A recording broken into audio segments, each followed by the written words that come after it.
সকালে স্কুল গাড়ির চালক আর সন্ধ্যায় গরিব শিশুদের বিনা পয়সার শিক্ষক। ওড়িশার নারায়ণ প্রসাদ সিংহের গল্পটা ঠিক এমনই। বিগত 5 বছর ধরে এটাই তার রুটিন।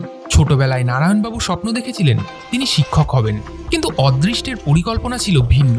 দরিদ্র পরিবারে জন্ম তার, অর্থকষ্টের মধ্যেই গ্র্যাজুয়েট হন, কিন্তু বিএড করার সামর্থ্য ছিল না। ফলে একের পর এক স্কুলে শিক্ষকতার জন্য আবেদন করেও খালি হাতেই ফিরতে হয়।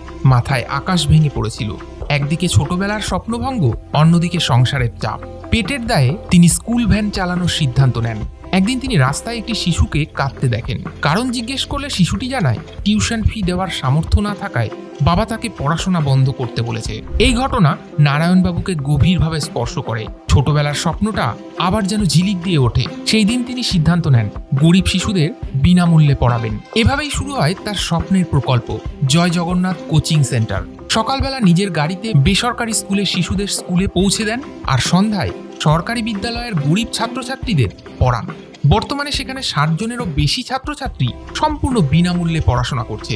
কটকের অসুরেশ্বর ড্রাইভার অ্যাসোসিয়েশনের ছোট্ট অফিসে চলে তার ক্লাস। জায়গা ছোট, সবাই একসঙ্গে বসতেও পারে না। কখনো কখনো অ্যাসোসিয়েশনের মিটিং থাকলে ক্লাস বন্ধও রাখতে হয়। তবুও কোনো প্রতিকূলতাই টলাতে পারেনি নারায়ণবাবুকে। তিনি স্বপ্ন দেখেন একদিন নিজের একটি ঘরে চলবে তার কোচিং সেন্টার। কিন্তু মাসে যার আয় মাত্র 9,000 টাকা, সে কিভাবে গড়ে তুলবে নতুন ঘর? আপনারা চাইলে তাকে সাহায্য করতে পারেন।